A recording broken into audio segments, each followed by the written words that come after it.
الفاتحة. أعوذ أعوذ بالله من بالله من الشيطان الشيطان الرجيم. الرجيم. بسم بسم الله الله الرحمن الرحمن الرحيم. الرحيم. الحمد لله رب العالمين الرحمن الرحيم مالك يوم الدين إياك نعبد وإياك نستعين اهدنا الصراط المستقيم صراط الذين أنعمت عليهم غير غير المغضوب عليهم ولا ولا الضالين آمين.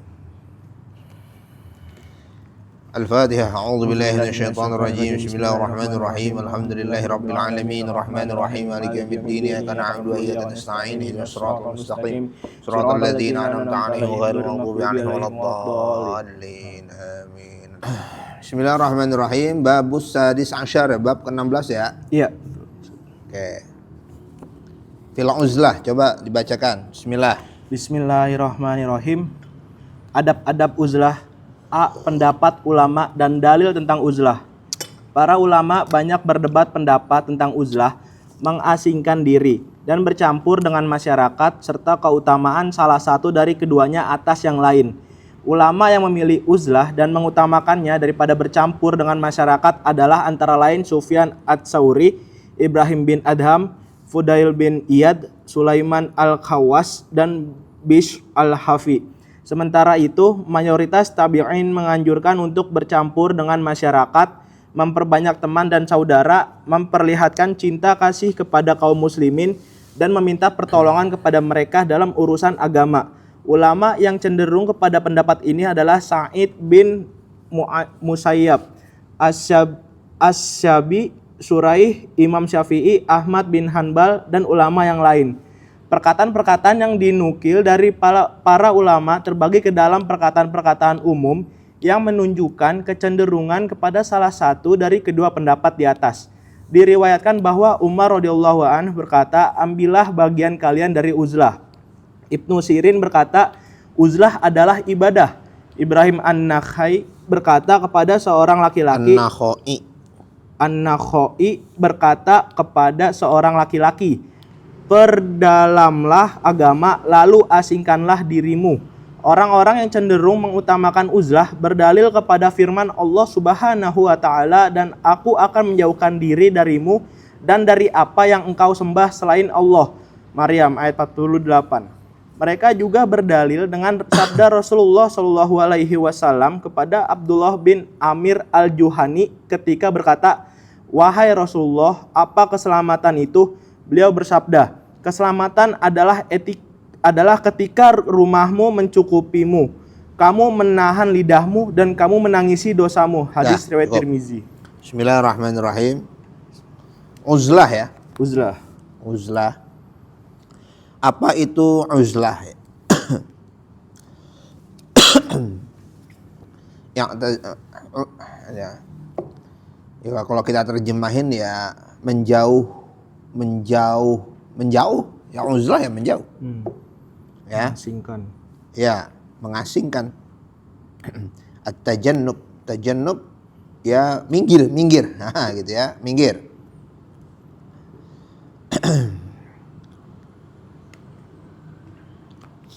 Ya. Minggir, keluar. Nah, itu uzlah ya, mengasingkan diri. Oke, baik. Jadi misalnya nih kita kumpul 10 orang, satu orang minggir tuh, satu orang itu namanya i'tazala, mengasingkan diri satu orang itu. Ya.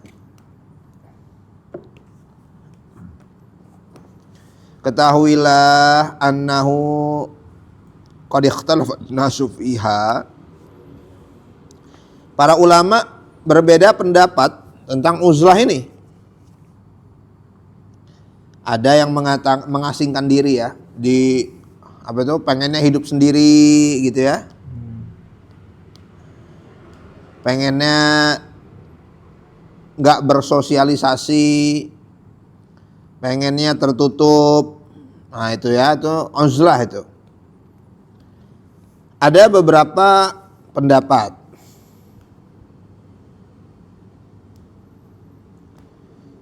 Nah itu tadi uzlah secara bahasa ya. Secara istilah yang mengasingkan diri, untuk apa mengasingkan diri itu? Menghindari diri dari pergaulan yang tidak baik. Mengasingkan diri dari pergaulan yang durhaka, pergaulan yang tidak benar, ya. Atau takut berkumpul itu takut banyak dosa, kumpul-kumpul itu takut sia-sia, maka dia i'tazala. Atau dia merasa perkumpulan yang ada itu perkumpulan yang menjerumuskan kepada keburukan, maka dia minggir, itu namanya i'tazala. Ya, yang dimaksud dengan uzlah di sini adalah itu. Akhirnya pergi ke gunung sendirian tinggal, ya, ke hutan sendirian tinggal, gitu ya, ke dalam kampung sendirian tinggal, ya, nggak bersosialisasi sama orang, itu namanya uzlah, itu namanya. Apa pendapat ulama tentang uzlah itu? Yang pertama, uzlah itu hukumnya boleh atau dianjurkan uzlah itu, dan uzlah itu lebih baik daripada apa? Campur baur. Terlalu banyak apa? Bercampur baur dengan manusia. Al-mukhalatah. Ya.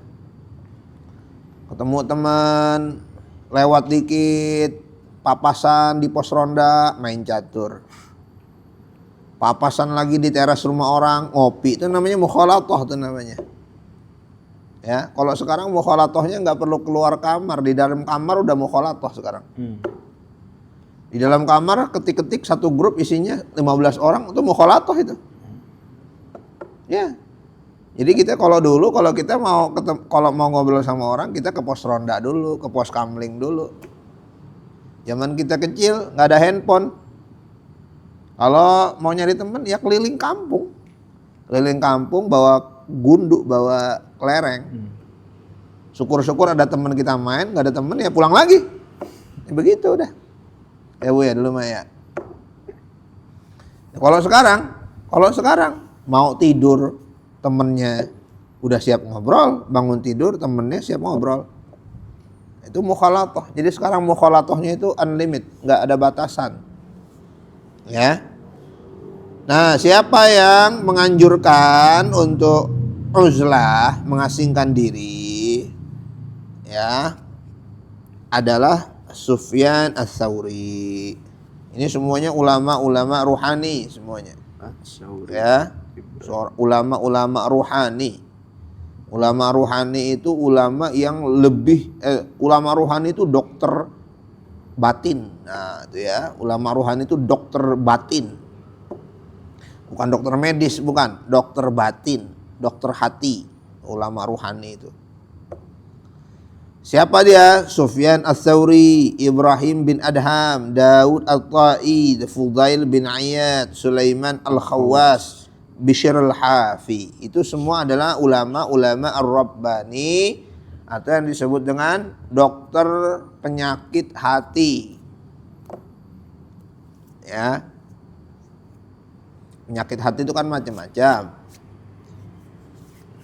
Penyakit hati itu emosi nggak ada alasan, emosi berlebihan, stres, banyak pikiran padahal yang dipikirin nggak penting-penting banget.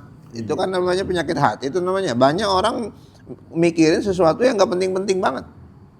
Banyak sekarang nih malam ini orang pusing dengan sesuatu yang nggak penting-penting banget deh. Ya. Nah, misalnya besok dia wisuda, malam ini dia nggak punya kebaya, pusing kan dia malam ini kan. Padahal kalau besok nggak wisuda aja nggak apa-apa ya Bu ya. Yang penting bayar kan. Iya, yang penting bayar. Yang penting bayar, bilang lu sakit udah beres. Kenapa harus pusing ya? Emang kalau pakai gamis dimarahin apa wisuda? Ya, kebayanya ketemu, itunya sepatunya nggak ketemu.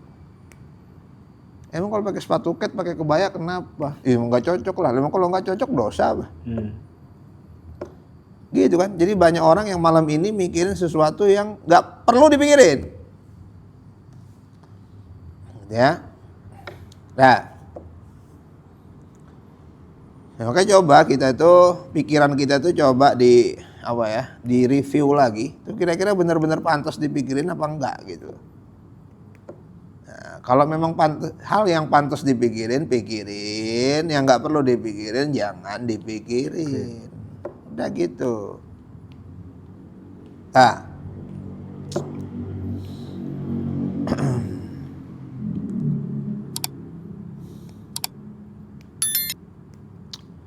terus ya.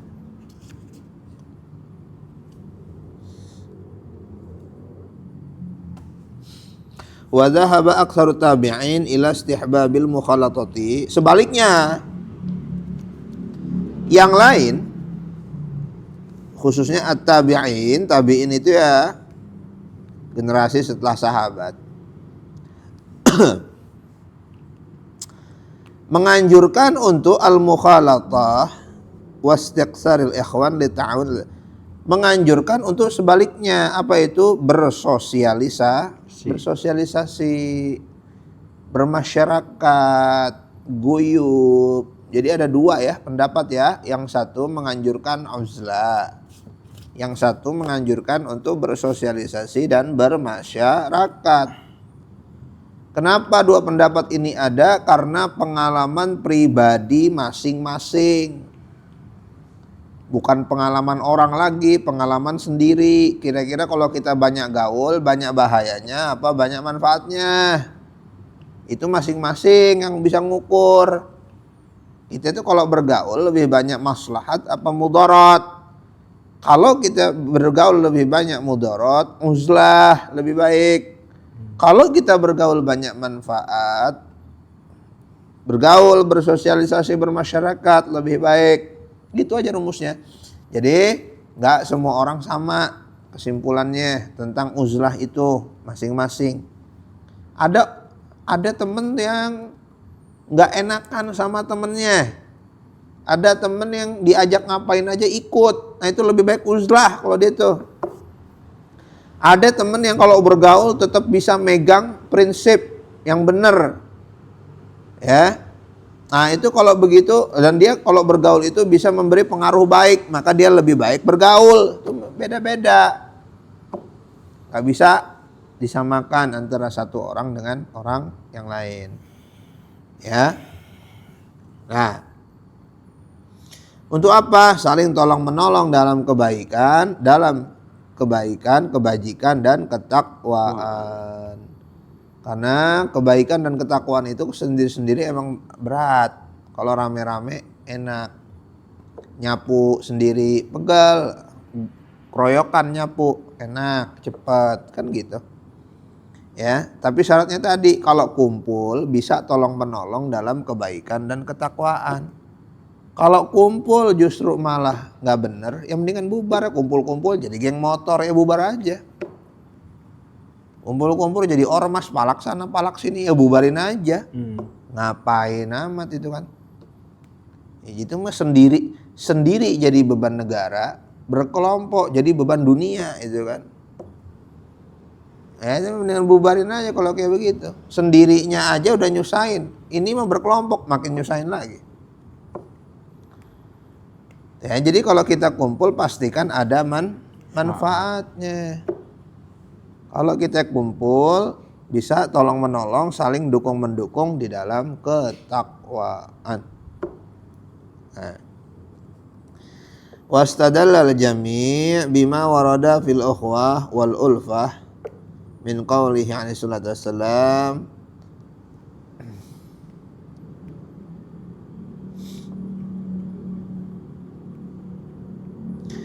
Jadi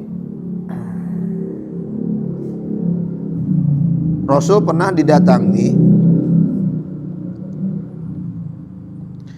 pernah mendatangi orang yang dia itu mengasingkan diri untuk ibadah di gunung. Jadi dia naik gunung, menyendiri, bikin gubuk di sana, dia ibadah di sana. Maka Nabi SAW mengatakan, la taf'al anta wala ahadun minkum. La taf'al anta wala ahadun minkum. La sabru ahadikum fi ba'dil mawatinil Islam khairun min ibadati ahadikum arba'ina aman.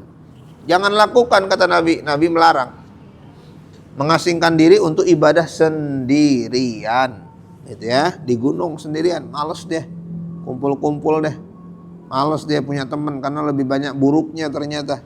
Akhirnya dia naik gunung sendirian, bikin gubuk di situ, tinggal di situ, hidup sederhana, makan seada-adanya, dia beribadah. Kata Nabi, jangan.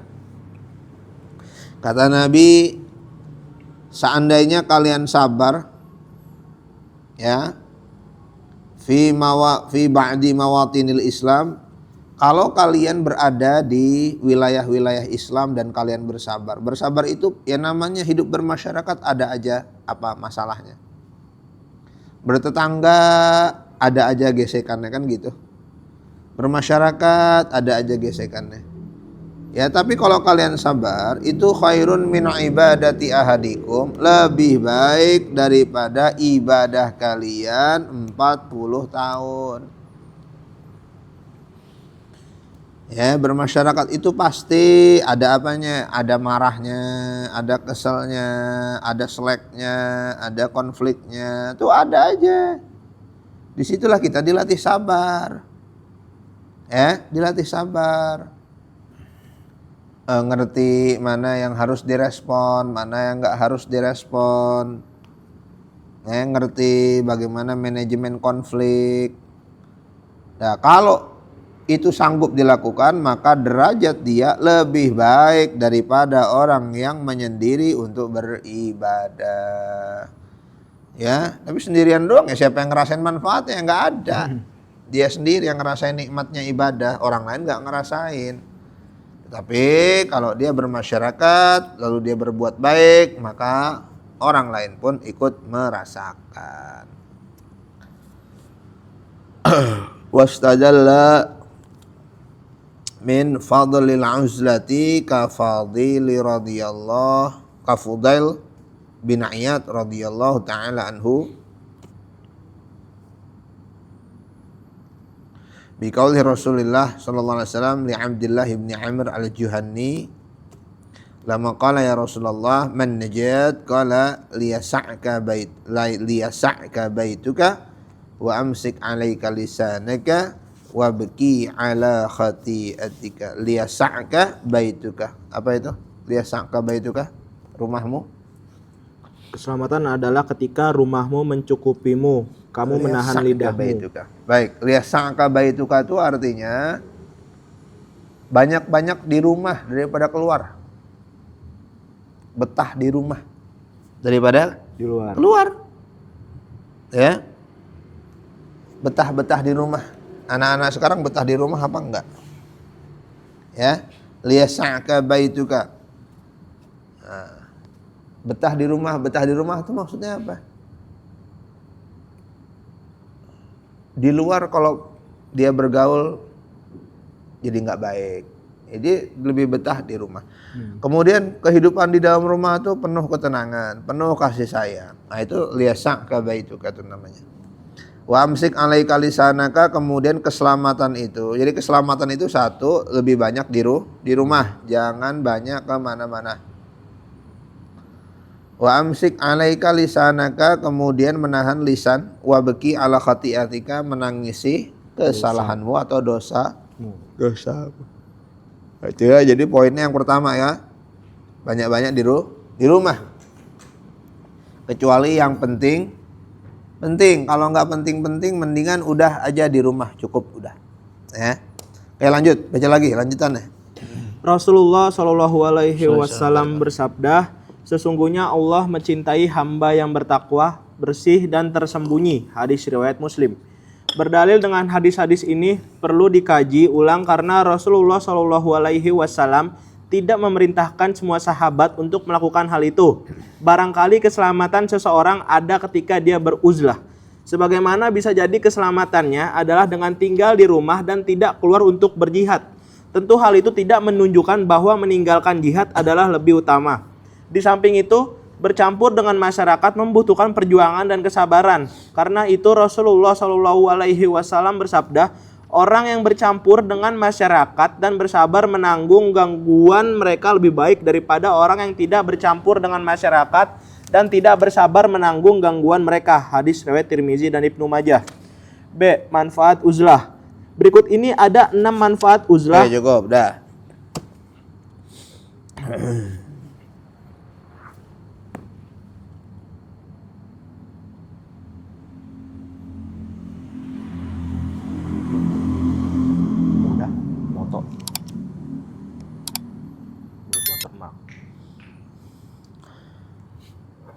keutamaan uzlah. Wa'lam annal amra fiha yakhtalifu bi ikhtilafil ashkhas. Jadi apa tuh ya? Relatif ya. Uzlah itu masing-masing orang tadi. Ada orang yang kalau bergaul dia memberikan pengaruh baik, maka orang seperti ini baguslah bermasyarakat dan bersosialisasi. Ada orang yang kalau bergaul tuh bikin malah kalau gaul tuh nambah jelek dia. Karena dia lebih gampang nular akhlak jelek kepada diri dia daripada akhlak baik. Ya. Ada orang kalau bergaul tuh itu ya. Ada orang yang kalau bergaul tuh gampang jadi jelek gitu akhlaknya. Nah itu lebih baik apa tuh? Lebih baik sendiri, jangan berteman.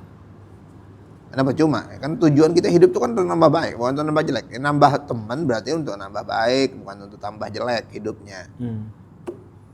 Harus punya prinsip, ya. Prinsip apa itu? Prinsip bahwa berteman dengan siapa saja, tetapi jangan ikuti keburukannya. Itu udah prinsip itu ya. Temennya ngomongnya jelek, jangan diikutin ngomong jelek. Temennya males, jangan diikutin temennya males. Ya. Temennya nggak mau belajar, jangan diikutin temennya nggak mau belajar. Bolos sekolah, jangan diikutin temennya bolos sekolah. Yang jelek-jelek tinggalin. Tetapi tetap berteman, tapi yang jelek-jelek tinggalin. Nah.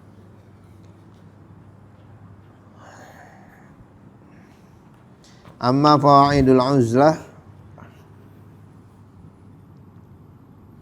at-tamakkun minal muwadhabah 'ala ta'ah. Keutamaan uzlah itu apa? Supaya kita itu apa? Supaya kita itu fokus untuk melaksanakan ketaatan diantaranya. Untuk belajar, menuntut ilmu. Ya. Nah itu makanya sistem boarding atau pesantren secara sistem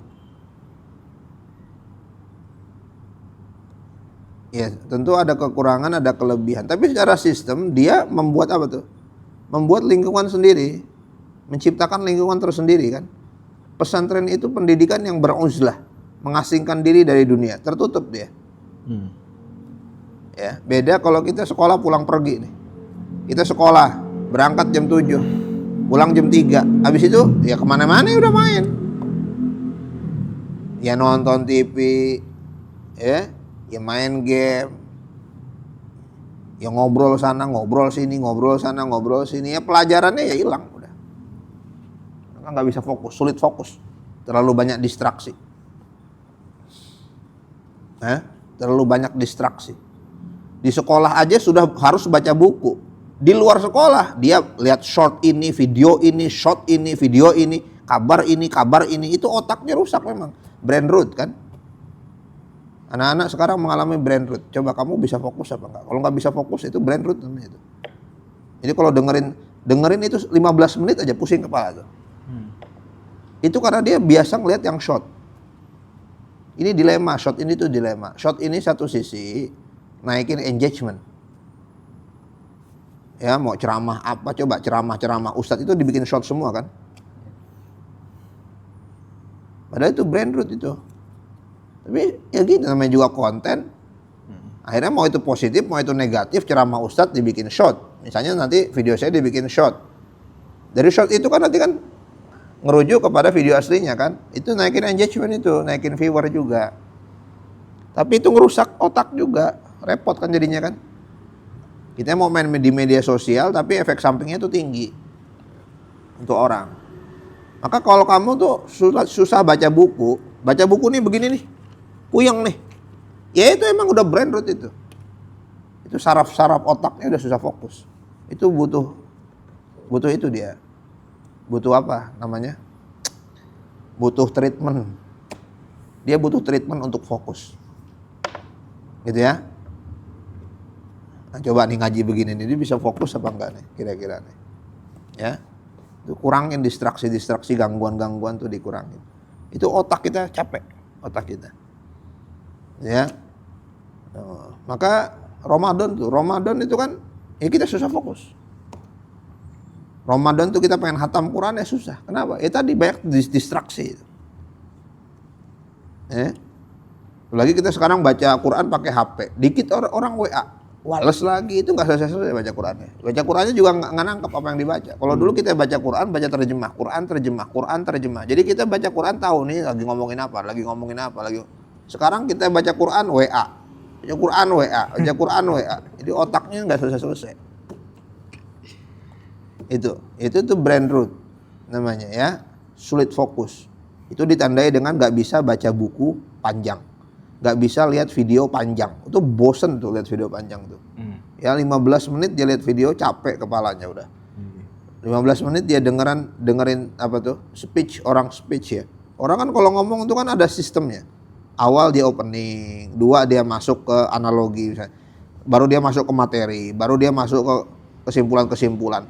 Itu harus sistematis kan. Mungkin dia butuh sejam tuh untuk ngomong tuh. Sementara kita 15 menit capek, ya kita nggak dapat apa-apa akhirnya. Ya, nah, khutbah Jumat. Ya mudah-mudahan khotibnya juga kalau ngomong sistematis gitu. Nah, itu kemudian yang ketiga, cirinya itu sulit untuk ngomong panjang, ngasih argumen. Brain rot tuh, otak kita rusak tuh, cirinya tuh susah untuk ngasih argumen. Untuk ngerangkai kata panjang tuh sulit. Contoh paling gampangnya mahasiswa tuh kalau presentasi dibaca, kayak baca koran. Di S2 gitu nggak ada? Hah? Gitu nggak? Kalau kayak gitu ya tuh percuma tuh S2 begitu. S2 begini kayak baca koran nih, mendingan gak usah kuliah. S1 aja begitu, udah kebangetan, apalagi S2. Ya mahasiswa saya tiap hari saya omelin kalau kayak gitu tuh. Ya. Saya nggak tahu tuh kalau mahasiswa begitu apalagi anak SMA tuh. Gitu ya. Nah itu, jadi dia nggak bisa ngerangkai kata panjang, nggak bisa dia. Kenapa nggak bisa? Karena informasi di dalam otaknya itu random. Di sini ada pemain bola, penyanyi, pemain sinetron, artis, pemain padel, macam-macam di situ. Gimana caranya jadinya? Caranya adalah mau tidur, misalnya kita tidur jam berapa? Kalau hari biasa jam 10 tidur, jangan pegang gadget, udah selesai matiin. Bangun tidur jangan pegang gadget, nanti mandi dulu, makan dulu, minum dulu, baru pegang gadget. Jangan bangun-bangun kutak-katik, gitu ya. Jadi ada adiktif, jadi ada hormon yang membuat kita ketagihan. Sebenarnya itu berita nggak penting untuk kita. Sebenarnya banyak obrolan-obrolan di grup atau apa, info apa, yang itu nggak penting untuk kita. Cuman kita udah habit, adiktif kan kita, ketagihan dan jadi kebiasaan. Jadi kalau nggak lihat info apapun itu infonya, kucing orang hilang, kancing orang ketuker, peniti nyangkut, itu jadi berita penting buat dia. Iya, pokoknya dia bangun tidur tuh harus lihat HP. Bangun tidur dia harus lihat HP. Gitu ya. Nggak tahu cara nyelamatin generasi ini sih agak bingung juga nih, Bu. Nggak tahu gimana caranya. Karena memang kita lahir udah pakai HP, soalnya gimana? Anak gen alpha gen alpha nih udah pakai HP sejak lahir, termasuk anak saya juga. Teknologi. Gitu ya. Gimana caranya itu? Brain rot jadinya. Nah, anak kita kalau nonton video kita kontrol, nggak boleh lihat short, harusnya video. Udah video aja, video panjang aja udah. Harus didampingin. Sekolah nggak boleh. Nah pesantren dia menciptakan lingkungan sendiri. Tidak ada lingkungan seperti pesantren, nggak ada. Sekolah nggak bawa HP. Bawa HP, HP-nya wajib diambil, sita, banting, pecahin pokoknya. Ya, dia ciptakan lingkungannya sendiri. Dia ciptakan algoritmanya sendiri. Tentu saja nggak ada pendidikan super sempurna tuh nggak ada selalu. Tapi dari dari kacamata uzlah itu pesantren itu begitu bagus. Sekarang macam-macam ya, ada pesantren, boarding school lah, macam-macam lah namanya. Nah, yang pasti kalau boarding school mahal lah, udah gitu aja. Nah itu. Nah ini supaya kita ngerti dunia kita sekarang tuh kayak apa. Kalau orang tidak bisa baca dunianya sendiri, ya dia akan terbawa. Gak ngerti tujuan hidupnya tuh mau kayak bagaimana. Ya, dia harus tahu apa yang merusak dirinya, apa yang berguna untuk dirinya, dia harus paham.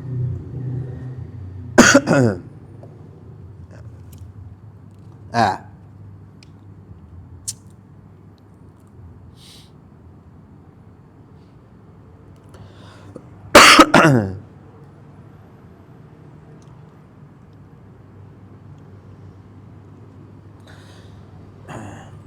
uzlah zaman dulu, ulama-ulama zaman dulu, uzlah tujuannya apa? Supaya nggak banyak bergaul, lalu banyak melakukan apa? Hal-hal yang dilarang. Seperti riya, gibah. Nah, zaman dulu untuk gibah itu harus ke pasar dulu. Baru ketemu orang gibah. Zaman dulu kalau mau gibah harus ke lapangan dulu, ketemu orang gibah. Zaman dulu kalau mau gibah harus ke pos kamling dulu. Ketemu orang di pos kamling 3 orang gibah. Sekarang gibah dari atas kasur sendiri. Bahkan di toilet aja dia gibah. Sambil di toilet dia bisa gibah zaman sekarang itu. Jadi uzlahnya itu emang uzlah digital sekarang. Nanti kita bikin tulisan uzlah digital namanya. Mengasingkan digital. Ya. Jadi ini ya, sadari 70% yang ada di handphonenya adalah informasi tidak berguna. 70% dari obrolan di WhatsApp-nya informasi tidak berguna untuk dia. Yang kalau dia ketinggalan, nggak apa-apa. Ya, yang kalau dia ketinggalan, malam ini ketinggalan informasi di grup WhatsApp-nya, nggak apa-apa. Nggak harus ngikutin banget. Ya, nah. Itu namanya uzlah digital. Nanti kita bikin tulisan uzlah digital. Itu bikin judulnya uzlah digital. Oke. Judul ya. uzlah digital. Gimana uzlah digital? Ustaz, saya kan dengar ceramahnya dari video. Repot juga gitu kan. Gimana mau uzlah digital? Repot juga. Nah, ya itulah dunia kita sekarang. Realita vs apa tuh? Ya, idealisme. Ya. Nah, enggak.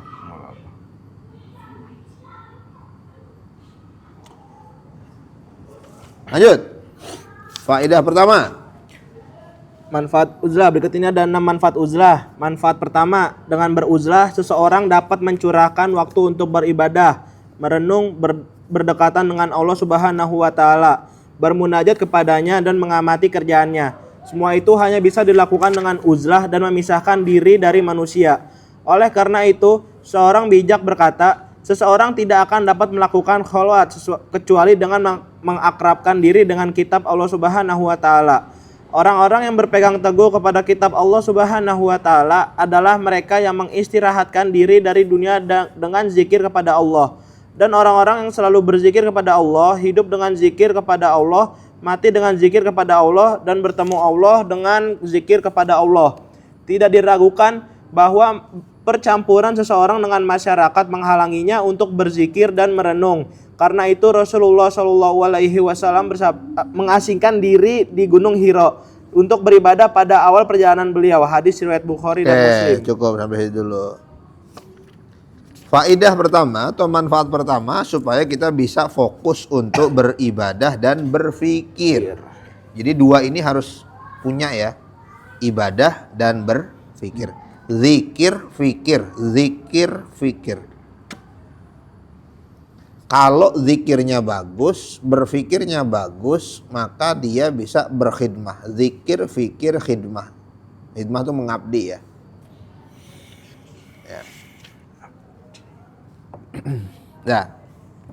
Nah ini juga masalah ya. Ibadah kita udah pasti banyak gangguan. Nah sekarang pikiran gimana? Kalau dibilang nggak punya pikiran, repot juga ya. Punya, pikiran pada punya ya. Jadi maksudnya begini, kita nggak bisa berpikir sendiri. Kenapa kita nggak bisa berpikir sendiri, nggak punya pegangan ke diri sendiri? Kenapa? Karena di dalam pikiran kita terlalu banyak informasi itu tadi itu. Sehingga kita mikirin informasi orang. Si ini begini, si ini begini, si ini begini, si ini begini. Si ini baru operasi hidungnya di Thailand. Si ini baru pergi ke Korea Selatan, operasi leher, dagu. Penting gak ya? Yang ini rambutnya baru di extension. Itu penting apa enggak itu? Ya, tapi tadi karena itu informasinya ada di sini. Jadi kita nggak bisa mikir sendiri tadi itu. Akibatnya nggak bisa mikir sendiri itu disuruh ngerangkai kata panjang, ngejelasin sesuatu tuh sulit. Untuk berargumen tuh sulit. Untuk suruh dia misalnya temukan satu ide dari lingkungan masjid lalu buat esai. Itu pusing kepala dia. Ya, kehidupan kita di masjid itu kayak gimana? Temukan satu kata atau satu kalimat lalu buat esai misalnya 250 kata. Ngomonglah di situ. Di masjid itu apa? Itu pusing kepala dia. Ya. Kenapa? Karena terlalu banyak informasi yang ada di dalam kepalanya dia dan dia nggak bisa atur tuh informasi itu. Nah, jadi ibadah kita keganggu, pikiran kita keganggu. Kalau ibadah keganggu, pikiran keganggu, bagaimana mau mengabdi? Ya, gimana mau mengabdi? Ditambah lagi apa? Ditambah lagi sekolah zaman sekarang. Ini katanya mau ada perubahan lagi nih. Sekolah ada usul sekolah berlakuin kayak dulu, ada lagi nggak naik kelas. Sekarang kan nggak naik kelas. Semua orang tuh wajib naik kelas sekarang. Zaman dulu nggak naik kelas itu biasa. Saya waktu SD teman saya itu 2 tahun nggak naik kelas. Ya, dari zaman kakak saya turun lagi ke bawah, sampai turun ke kita tuh dia tuh. 2 tahun nih nggak naik kelas, jadi 8 tahun SD-nya. Nah sekarang enggak. Ya memang kalau bisa 4 tahun, kenapa harus 6 tahun? Itu bener tuh, bagus tuh. Tapi kalau bisanya 8 tahun, jangan kasih 4 tahun. Setiap orang punya kemampuan masing, nggak bisa disamain. Ini semuanya harus disamain. Gitu ya. Nah karena tadi apa tuh? Ya, akademiknya nggak. Ya, karena otaknya itu banyak gangguan, banyak distraksi, gangguan. Akhirnya di sekolah tuh susah mikir. Sementara sekolahnya tuh harus ngelulusin. Alah, jadinya lah lulusan nggak bisa mikir gitu tuh.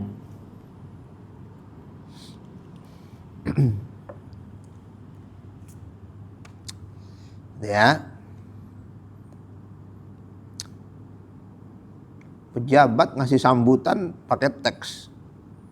Ya teksnya aja suruh baca robotnya. Ngapain? Iyalah. Ngapain pakai teks? Pejabat ngasih sambutan pakai teks. Kalau ada pejabat ngasih sambutan pakai teks, baca sama dia dari awal sampai akhir.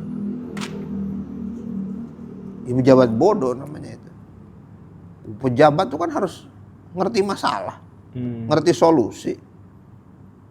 Masa dia baca teks yang bikin bukan dia tuh gimana? Ya. Kalau kita misalnya jadi DKM masjid, suruh kasih sambutan. Ya kita ngomong lah apa adanya selama kita jadi DKM masjid itu gimana. Masjid ini alhamdulillah dipenuhi dari berbagai generasi. Baik itu generasi yang sepuh, baik itu generasi yang dewasa, baik itu generasi muda, anak-anak. Ini tandanya bahwa masjid kita memiliki daya tarik. Tinggal bagaimana daya tarik ini kita maksimalkan. Bagaimana caranya dengan mengakomodir semua minat dari setiap generasi tersebut. keinginan, harapan, generasi itu semudah itu kan. Ngapain dibaca begitu? Orang itu urusannya dia. Gitu ya. Nah, Pak Prabowo bagus. Prabowo itu paling semau-maunya kalau pidato. Itu memang nggak pernah pakai teks itu kalau pidato. Ya, tapi ya namanya orang pasti kalau ngomong ada salahnya ya. Tapi yang paling nggak bener adalah kalau pejabat atau khutbah, nah khutbah juga sama, dibaca dari awal sampai akhir. Gak usah ngundang orang dari, misalnya dari yang khutbah dari sini yang jauh-jauh itu siapa misalnya? Misalnya dari Bogor sana, dokter dari Bogor diundang ke sini, dia baca dari, gak usah jauh-jauh, orang sini aja suruh maju. Satpam sini aja. Ngapain? Atau yang dibaca buku khutbah 2001 lagi. Udah lama. Ya. Khutbah 10 menit, temukan masalah apa yang paling penting untuk dibahas sekarang yang berkaitan dengan ketakwaan kepada Allah. Kan gitu. Itu tandanya nggak bisa mikir, itu namanya. Atau malas mikir. Gitu ya. Nah, apalagi sekarang tantangannya lebih berat lagi, kita dihadapin dengan berbagai macam informasi yang nggak penting, tapi kita udah jadi habit dan adiktif, ya, kecanduan. Sehari nggak tahu informasi itu kayak gimana gitu. Ketinggalan. Ya. Nah, beromantis dengan Allah Subhanahu wa taala, bermunajat kepada Allah, wa mutala'atil malakut, zalika innama ya'ti bil uzlah. Itu bisa datang dengan cara uzlah. Kita bisa fokus ibadah, berpikir, beromantis dengan Allah. Itu caranya dengan uzlah. Maka mengatakan para orang-orang bijak mengatakan la yatamakkan ahadun minal khulwah illa bil unsi bi kitabillah. Tidak akan apa tuh ya? Jejak dia khulwahnya, menyendirinya itu kecuali dengan beromantis dengan kitab Allah Al-Qur'an. Wala mutamassikuna bi kitabillahi ta'ala humul ladzina istarahu minad dunya bi dzikrillah. Lepasin dunia itu. Istirahatlah dari dunia, melelahkan dunia itu. Memikirkan yang jadi perlu kontemplasi. Coba di mana aja kita tuh repotnya tuh bukan main, bentar-bentar dah. Di mana aja kita repotnya bukan main. Ini kita ngomong ke diri sendiri juga soalnya. Ya. Nah, jadi sediakan waktu istirahat. Istirahat itu ya apa tuh? Istirahat. Menghentikan sejenak aktivitas itu tuh. Ya, lepaskan apanya tuh? Pikirannya dari kesibukan yang nggak penting itu. Ya, terus kita scrolling 100 kali kan berarti kita dapat 100 info. Pertanyaannya 100 info itu jadi apa? Kalau orang dapat 1 info bisa dieksekusi jadi sesuatu, itu berarti info itu penting. Ini 100 info nggak ada yang dia dapat. Tendangan pisang Ronaldo. Coba, itu info itu buat apa coba? Cukup tahu doang. 10 tendangan terbaik di dunia. Info itu buat apa? Itu untuk hiburan. Nah, itu masih hiburannya overload masalahnya. Ya. Top 5. Ini apa? Dulu vokalis Ungu begini nasibnya sekarang. Nomor 7 mengagetkan. Padahal apa 6 doang. Gitu ya. Ya gitu ya. Paling miris. Gitu ya.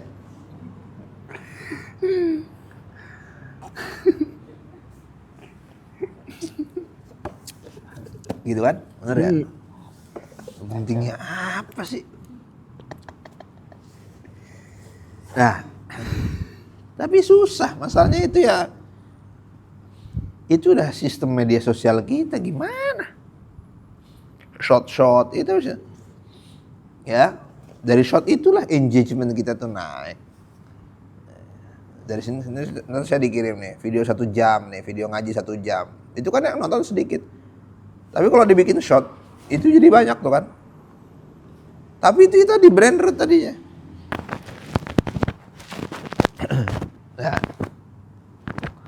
Nah, jadi istirahatlah.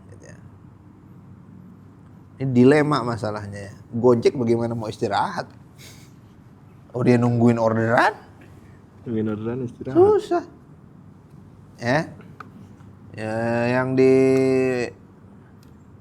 marketplace gimana mau istirahat? Dia standby terus. Ya. Yang jual makanan online gimana mau istirahat? Dia standby, dipantengin terus HP-nya. Ya. Sehingga manusia nggak punya waktu untuk dirinya sendiri. Habislah dirinya itu apa? Sia-sia. Nabi itu pernah bilang begini. Kullun nasi yaghdu famu'tiquha aw mubiqaha. Semua orang itu sibuk-sibuk. Kesibukannya itu antara dua, membebaskan dirinya atau mengekang dirinya.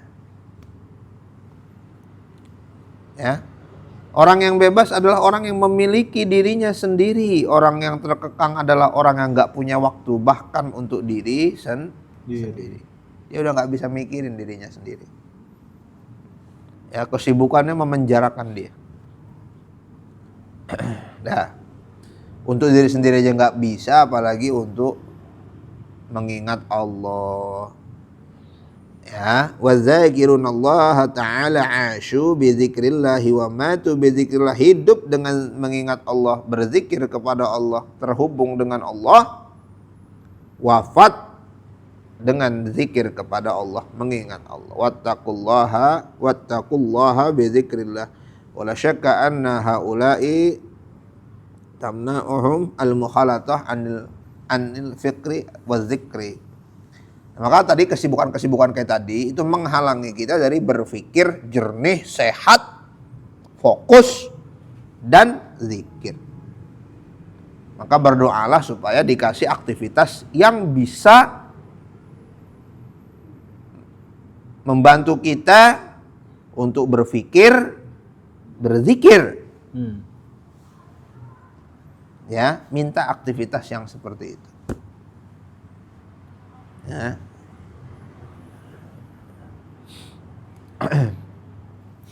Kalau dulu kita doanya, ya Allah minta duit nggak pakai ribet. Kalau gitu dulu kita doa, ya Allah minta duit nggak pakai ribet. Nah.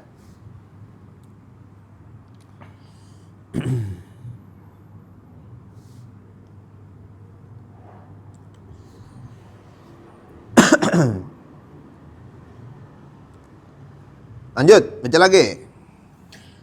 Apabila seseorang terus-menerus melakukan khalwat, maka dia akan sampai kepada apa yang dikatakan oleh Junaid.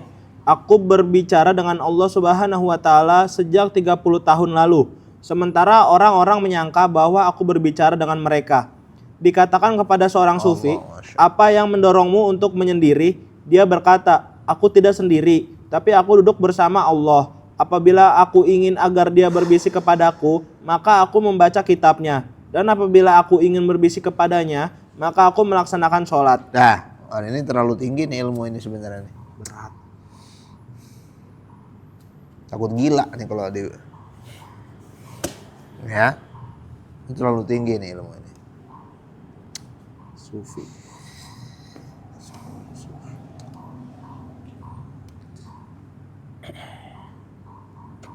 Nah,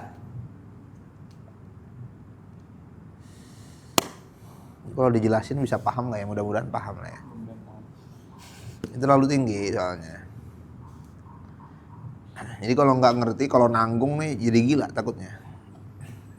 Pikiran.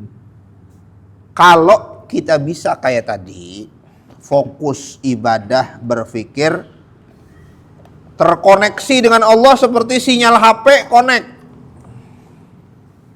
Kan HP ada sinyalnya. Manusia juga punya sinyal. sinyalnya manusia ya dari hatinya itu koneksinya harusnya kepada Allah, connect dia harusnya. Cuman ada yang 4G, ada yang 5G, ada yang 3G. Paling gede 2 balok sinyalnya. Ada yang hilang mulu sinyalnya. Sekali-kali doang dia nongol sinyalnya. Itulah manusia kepada Allah tuh kayak begitu. Ada yang koneksinya nggak putus-putus. Itulah para nabi, para rasul. Selalu connect. Ya, kena musibah, inna lillahi wa inna ilaihi raji'un. Berarti connect dia. Karena itu harus diucapin di detik-detik pertama. Mau makan, bismillahirrahmanirrahim. Mau minum, bismillahirrahmanirrahim. Selesai minum, alhamdulillah. Berarti koneksinya bagus itu dia. Ingat Allah soalnya semuanya. Mau tidur, bismillah. Mimpi buruk bangun, astagfirullah. Bangun lagi, subuh, alhamdulillahilladzi ahyana ba'da ma amatana. Masuk azan, sholat dia. Begitu. Nyari harta, ya, nyari nafkah, jualan, kembalian bukan haknya, kasih kepada yang berhak. Berarti koneksinya bagus, sinyalnya bagus. Ini mah sinyalnya hari Jumat doang. Sabtu lupa deh, hilang sinyalnya Sabtu deh. Dihubungin nggak nyambung-nyambung. Ya kalau Jumat nih lagi dengar khotib tuh sinyalnya bagus tuh. Jumat sore hilang tuh, nggak tahu kemana tuh sinyalnya dia tuh. Ya, ada yang sinyalnya Ramadan doang.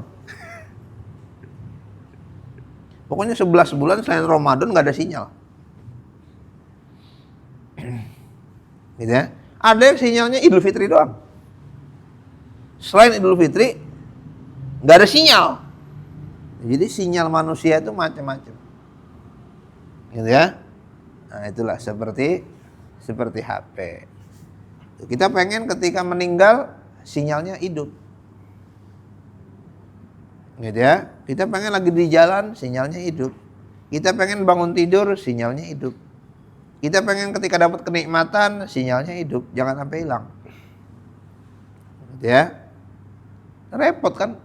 Paling repot itu, kita janjian sama temen nih, di tempat antah berantah kan. Sherlock, yo Sherlock. Jalan. 2 kilometer menuju temennya, sinyalnya hilang. Coba pikirin. Itu janjian sama temen di Bekasi itu. Jarak 30 km misalnya. Ya enggak? 30 km aman. Jalannya aman. Gimana lo? Udah nyampe sini. Oke, deket nih. Oke. Nyampe mana lo? Aman nih, dikit lagi nih. Macet enggak? Iya, macet dikit, aman. 300 meter ke temennya, sinyalnya hilang. Coba. Ya, puyeng tuh pala tuh. Walaupun cuma jarak 300 meter juga tuh. Nyari dah tuh temennya, puter 2 jam gak ketemu. Ya. Dan begitulah manusia. Manusia itu kalau sinyalnya hilang kepada Allah, ya gak karuan. Dia gak ngerti mau ngapain, tujuan hidup aslinya tuh apa. Dia mencari kebahagiaan ke pantai, dia cari kebahagiaan ke hiburan malam, dia cari kebahagiaan harus naik gunung, dia cari kebahagiaan nonton bioskop, dia cari kebahagiaan jalan-jalan ke mall, dia cari kebahagiaan, termasuk dia cari kebahagiaan harus datang ke mana? Ke pengajian-pengajian. Sama. Jadi kalau nggak datang ke pengajian nggak bahagia. Yang bagus itu sendiri bahagia, datang ke pengajian lebih bahagia, itu lebih bagus. Ya, jadi kebahagiaan dia harus dicari. Ya, kebahagiaan tidak ada di dalam dirinya. Itu adalah orang-orang yang sinyalnya hilang. Sinyalnya hilang. Dulu gitu pengajiannya milih, kalau nggak di hotel nggak mau. Ya. Nah, kalau di hotel kan pengajian bisa apa? Bisa foto-foto kan. Nah, gitu ya. Nah ini sedikit kita baca. Mudah-mudahan kita bisa pakai bahasa sederhana.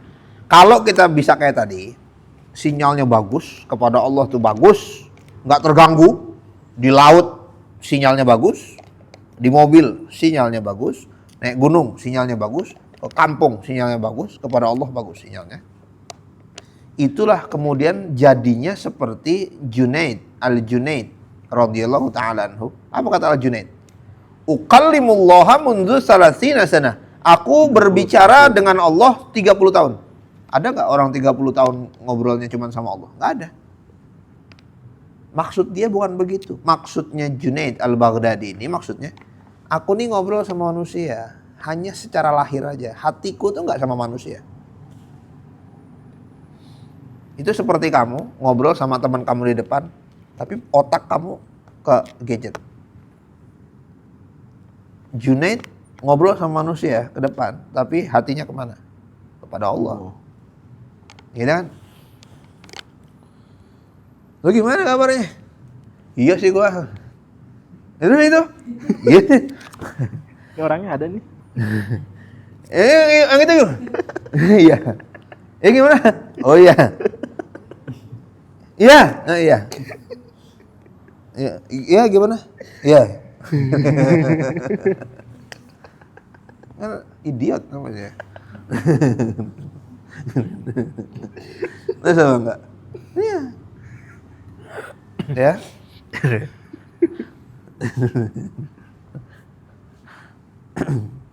Itu ya. Itu latih diri kita untuk bisa ketika ketemu orang ngobrol lepas. Ya. Ya, jadi yang dimaksud Junaid Al-Baghdadi itu gimana? Aku sosialisasi sama orang. Seakan-akan aku ngobrol sama orang. Bener ngobrol sama orang. Tetapi hatinya, di dalam hatinya ingat kepada Allah. Di dalam keramaian aku merasa sepi. Nah itu lagunya Dewa 19. Sendiri memikirkan kamu. Gitu ya. Iya, itu lagu itu udah lagu sufi itu. Ya. Di dalam keramaian aku merasa sepi. Sendiri memikirkan kamu. Kau genggam hatiku. Itu lagu sufistik itu. Lagu sufistik itu.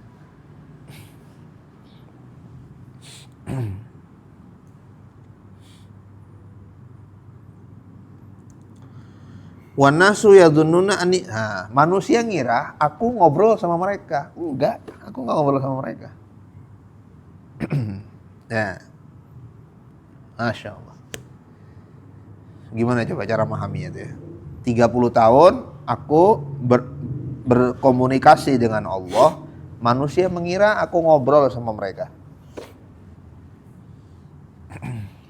Ya. Wakila li ba'dihim ma hamalaka 'alal wahdah. Kenapa kamu sendirian? Kenapa kamu menyendiri? Lastu wahdi, aku enggak sendirian. Innama ana jalisullah, aku selalu bersama Allah. Aku enggak pernah sendirian, aku selalu bersama Allah. Fa iza aradtullaha ayyunajini, kalau aku pengen Allah itu berbicara kepadaku, aku baca Quran. Ya nih. Dulu guru kita bilang, kalau mau Allah ngobrol sama kita, baca Quran. Kalau mau kita ngobrol sama Allah, sholat. Kalau pengen Allah negur kita, baca Quran. Rasain Quran tuh ngobrol sama kita. Contohnya, kita baca surat Inna a'tainakal kautsar. Aku telah memberimu nikmat yang banyak. Itu turunnya kepada Nabi Muhammad itu. Tapi rasain itu turun juga kepada kita. Aku telah memberimu nikmat yang banyak. Iya ya. Mata masih bisa ngelihat. Berapa banyak orang yang matanya nggak bisa lihat? Cuma satu ngeliat itu gitu. Gitu ya. Alhamdulillah mata masih bisa ngelihat. Ngelihat teh, oh iya, alhamdulillah masih bisa minum teh. Ada yang minum air putih terus. Alhamdulillah masih bisa minum teh. Kalau udah nggak bisa minum teh lagi berarti udah kacau udah. Ya. Apalagi? Ada yang matanya kan saking buremnya itu kan abu-abu semua. Nggak ada warnanya. Ya kalau katarak itu nggak ada warnanya mata itu. Nggak bisa bedain. Ya. Nah, alhamdulillah. Jadi ketika kita baca Quran, inna a'tayna, sungguh telah kami berikan kepadamu nikmat yang banyak. Rasain tuh turunnya ke kita, ngingetin kita. Mungkin kita lagi sedih, lagi ngeluh, lagi banyak masalah, baca Quran. Oh, nikmat yang banyak ya. Nikmat yang banyak yang mana ya? Misalnya ada orang ngeluh ke Nabi, miskin apa gitu ya. Ngeluh orang, nggak makan, nggak punya duit, nganggur, ngeluh ke Nabi.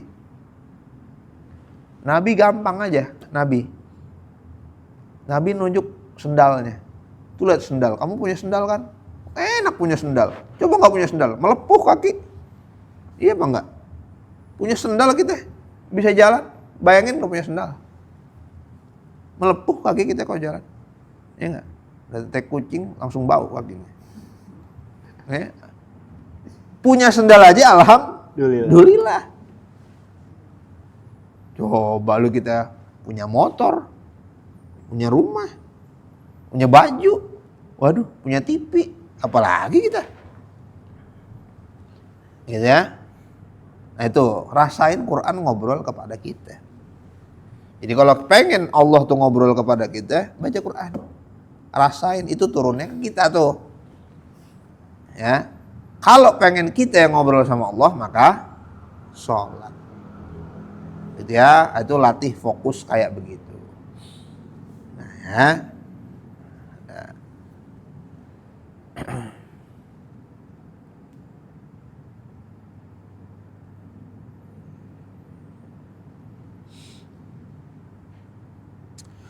Bainama wasaqana jalan iz atahu Haram ibni Hayyan faqala lahu ma jaa bik qala jitu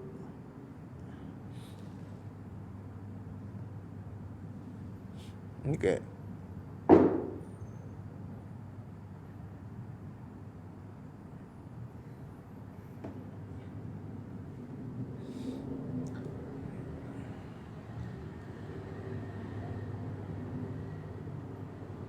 Lanjutin bacanya.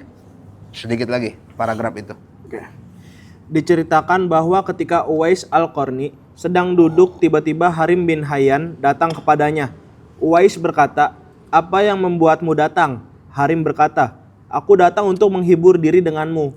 Uwais berkata, "Aku tidak pernah mendapati seorang pun yang mengenal Allah lalu menghibur diri dengan selainnya." Uwais berkata, "Apabila aku melihat malam tiba, aku bergembira karenanya dan berkata, lepaskanlah Tuhanku apabila aku melihat pagi mendatangiku. Aku merasa gelisah karena takut akan bertemu dengan manusia dan takut bahwa orang yang menyibukkanmu akan menghindarkanku dari Tuhanku." Malik bin Dinar berkata, "Barang siapa yang tidak merasa lebih senang dengan pembicaraan dengan Allah daripada pembicaraan dengan makhluk, maka amalnya sedikit, hatinya buta dan umurnya sia-sia." Masya Allah. Jadi itu ya. Jadi ada istilah namanya itu khumul. Sekarang itu kan ya kita susah nih, zaman sekarang susah.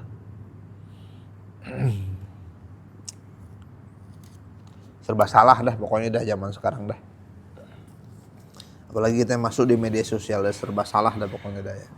Namanya media sosial itu kan nyari viewer ya. Ya kalau di media sosial nggak nyari viewer ya jangan main media sosial udah gitu ya. Viewer, follower, subscriber gitu ya. Masalahnya semakin terkenal kita, semakin kita sibuk sama manusia. Itu repot. Sangat merepotkan. Gitu ya. Nah, mungkin kalau kita belum terkenal, kita ngerasa enak ya kalau terkenal di mana-mana orang negor.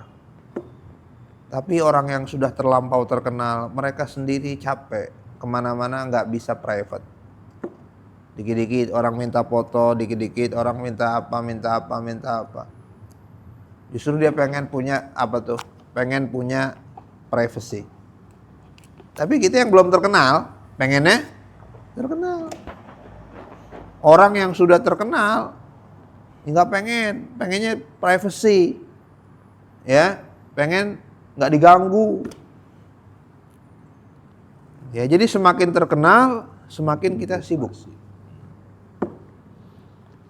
Ya, masalahnya sekarang kalau nggak terkenal, jualan nggak laku. Nih, ya jualannya nggak laku dong, nggak terkenal. Ya, jadi ini memang repot, dilema. Ya, nah, jadi rumusnya gimana rumusnya? Ya rumusnya, apapun yang terjadi, yang penting tambah baik hubungannya dengan Allah. Nah itu dah rumusnya dah. Kalau dengan menyendiri hubungannya dengan Allah lebih baik, maka menyendirilah. Kalau beramai-ramai hubungannya dengan Allah lebih baik, maka beramai-ramailah. Udah gitu aja. Maka sekarang pasang tekad, kalau kita punya teman, kita harus sama teman itu watawasau bil haq watawasau bis sabr, saling nasihat menasihati dalam kebaikan, kesabaran. Gitu ya. Kalau temennya nggak bener, nasehatin. Ngelihat temennya salah, arahin. Harus begitu. Ya supaya apa? Supaya kita nih dalam berteman, dalam kelompok kita apa? Ada manfaat. Saling membantu. Biar ada manfaat. Ya kalau nggak begitu, maka ya sia-sia. Ya, sibuk-sibuknya kita jadi sia-sia. Nah,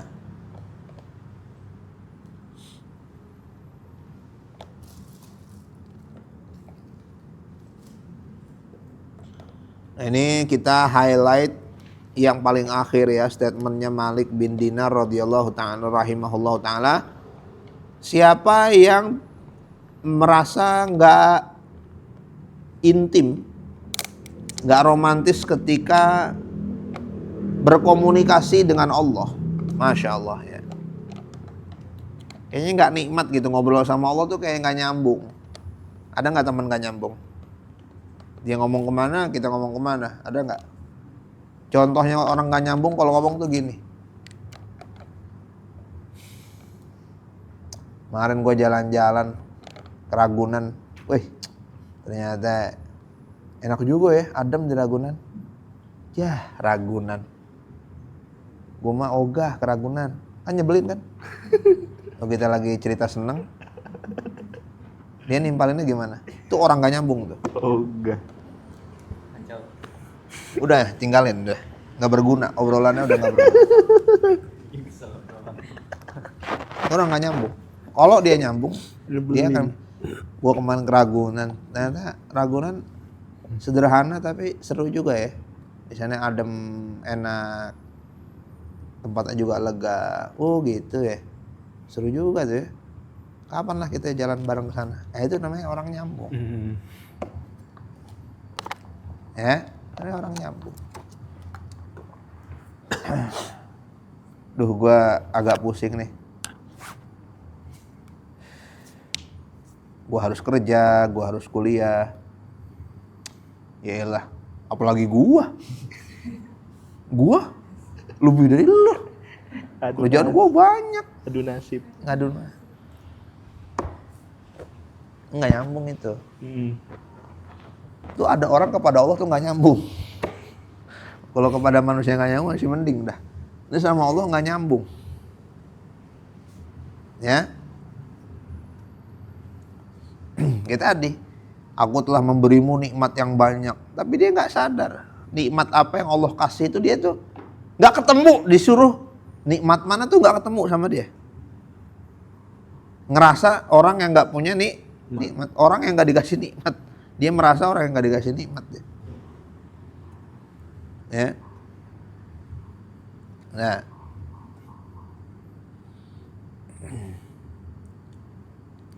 Orang yang tidak nikmat ketika komunikasi dengan Allah, nggak nyambung. Nggak nyambung itu apa bahasa kita ya? An muhadatsatil khalqi, dia lebih merasa nikmat kalau ngobrol sama makhluk. Faqad qalla amaluhu, yakinlah orang itu amalnya sedikit. Wa amiya qalbuhu, dan orang itu hatinya buta. dan menghabiskan umurnya untuk kesia-sia. Wallahu alam bishawab. Mudah-mudahan ada manfaatnya. Ada pertanyaan silakan. Kalau nggak ada kita tutup. Ada nggak Ibu, ada nggak? Ya Pak. Bagaimana cara untuk melepas hubungan dengan teman yang membuat kita jauh dari Allah, tapi kita punya keterikatan yang cukup baik gitu? Iya tadi kan, oke. Jadi kita boleh bergaul dengan siapa aja ya. Boleh bergaul dengan siapa saja.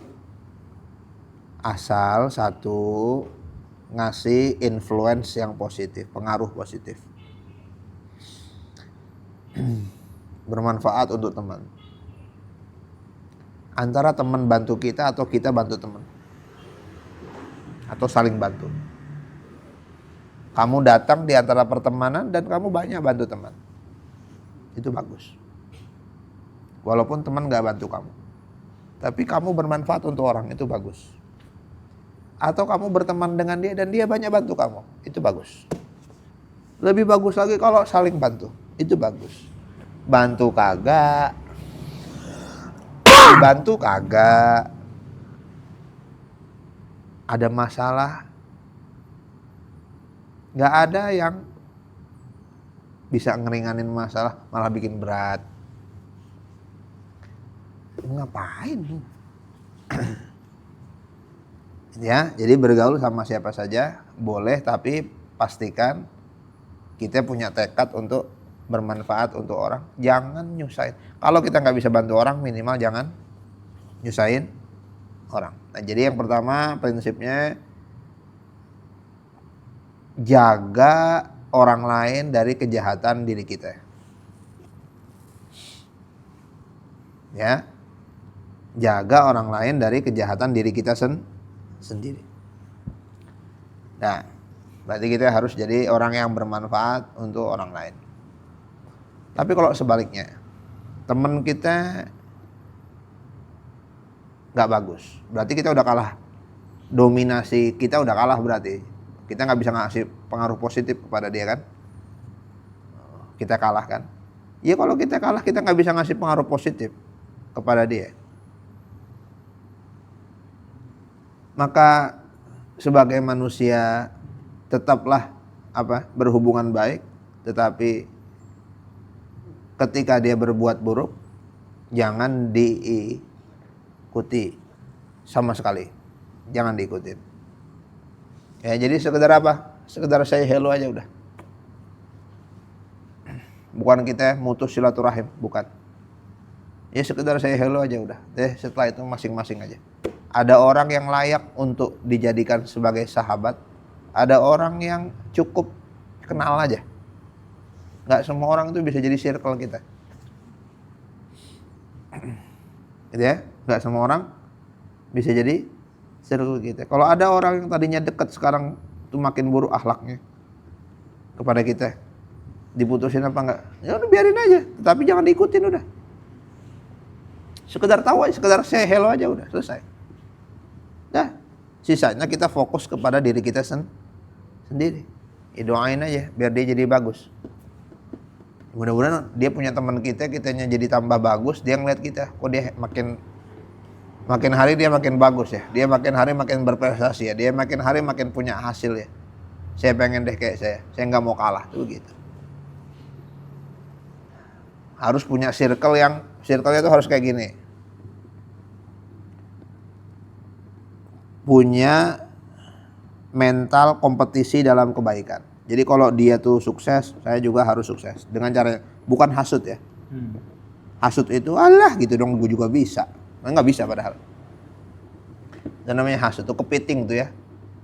Temennya naik, ditarik sama dia. Itu kepiting tuh namanya. Tapi ada teman-teman, ada circle yang cukup dengan ngelihat temennya, itu motivasi dia naik. Dia aja semangat ya. Dia aja pantang menyerah ya. Masa saya nggak cukup dengan lihat statusnya? Wih hebat nih orang. Emang nih orang sabar banget. Ini orang tekun banget, ulet banget. Kalau dia bisa, gue juga bisa. Bangunlah dia pagi tuh gara-gara ngeliat status temennya tuh. Pagi dia bangun, belajar lebih giat. Karena itu yang bagus tuh kayak gitu. Tanpa ngomong tapi bisa ngasih vibes positif. Ya. Nah, teman-teman yang ngasih pengaruh buruk, teman-teman yang status WhatsApp-nya aja nggak berguna. Status WhatsApp nggak berguna contohnya gimana ya? Status WhatsApp hitam ada lagunya. Hitam gitu. Jadi dia bikin status begini. Gelap. Hitam. Lagu doang. Itu bisukan aja udah. Blokir. Nah, kamu mau ngeliat nggak yang dibisukin di status WhatsApp saya siapa? Ada kali 100 saya bisukin. Kayaknya nggak mau ngeliat status WhatsApp. Ngapain nggak berguna?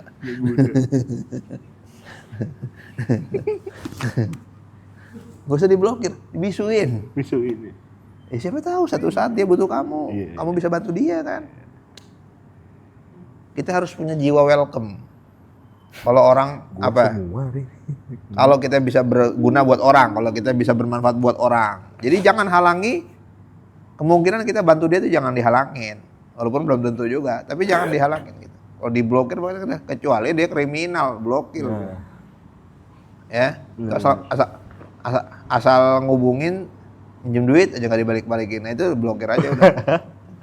Ya udah itu blokir aja udah. Ya, jadi kalau ngutang masih dibayar jangan diblokir. Nanti dia amanah. Minta bayarin. Dia berarti. Blokir. Gitu ya. Nah itu yang nggak bermanfaat. Teman Facebook nggak bermanfaat. Ya. Kalau di Facebook teman nggak bermanfaat. Berhenti pertemanannya udah nggak usah. Ada terus apalagi kalau politik ya. Kalau zaman pilpres atau pilkada itu di Facebook orang pada ribut. Itu saya ogah amat gue nyampah aja di Facebook gua. Fisik ya. Lihat aja. Ya, apa? Iya itu ya, sama ada pokoknya. Ya. Itu kayak gitu. Tetapi untuk di real kita ketemu jangan batasi, udah nggak apa-apa sama siapa aja. Ya, tapi sisanya hatinya lepasin. Bodoh amat lu terserah lu mau ngapain bodoh amat. Tapi kalau kita ketemu kita harus apa? Kita harus sunnah Nabi, kita harus berbaik ya mendoakanlah gitu. Jadi jangan ikuti, jangan ragu untuk tidak mengikuti keburukan orang lain tanpa harus memutuskan hubungan silaturahim. Ya, itu alhamdulillah saya ngerasa saya sudah melakukan itu. Dari sejak dulu. Dari sejak ya teman-teman kita bolos, kita berteman, tapi saya nggak mau bolos. Kabur malam, pulang saya jam 2 malam baru pulang gitu ya. Pagi nggak sekolah, saya sekolah, alhamdulillah walaupun ngantuk-ngantuk nggak apa-apa, yang penting tetap sekolah. Jadi gitu. Bergaul tetap bergaul, tapi keburukannya jangan diikutin. Ya. Tanpa harus mutus hubungan. Kalau kamu putus hubungan silaturahim kamu, ya kan? Teman yang bandel juga jadi pelajaran. Ya. Jangan. Misalnya ya. Misalnya Rosid. Ya Rosid bandel misalnya, tapi Rosid rajin. Dari Rosid kita belajar.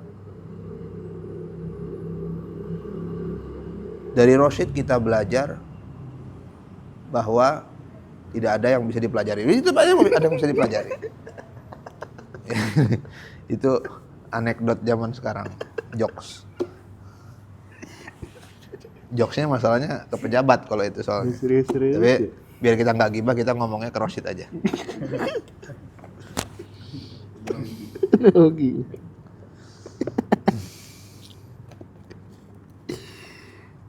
Tapi Rosid rajin. Alhamdulillah ya Rosid ya. Bagus. Itu ya. Jadi orang tuh seburuk-buruknya orang tetap ada yang bisa dipelajari. Ya. Yang bisa kita pelajari adalah dari dia tidak bisa dipelajari. Itu gimana maksudnya? gitu ya. Nah, jadi teman saya dulu begitu. Jadi saya ngambil hikmahnya, gue pengen tahu kalau orang model lo tuh berhasilnya tuh gimana caranya. Ternyata nggak berhasil, makan susah. Karena males misalnya.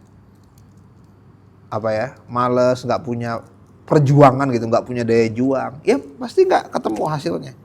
Itu kan pelajaran ya. Jadi orang yang nggak bener aja bisa jadi pelajaran kan buat kita kan. Ya biarin aja. Jadi kelinci percobaan. Kalau begitu tuh kayak gimana hasilnya? Ya udah, itu pelajaran buat kita. Ulul absar, ya, ambil hikmahnya. Wallahu a'lam bishawab. Mudah-mudahan ada manfaatnya. Yang sedikit ini ada manfaatnya.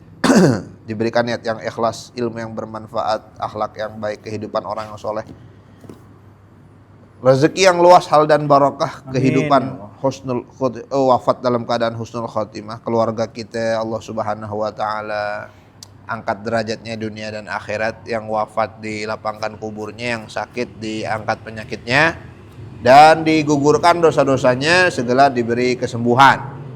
Dan seluruh yang gak hadir dari teman-teman kita, Allah Subhanahu wa taala lindungi dimanapun berada. Amin. Yang sakit Allah berikan segera kesehatan. Wassallallahu ala sayyidina Muhammadin wa ala alihi wasallam. Subhanakallahumma bihamdika asyhadu an la ilaha illa anta astaghfiruka wa atubu ilaik. Assalamualaikum warahmatullahi wabarakatuh.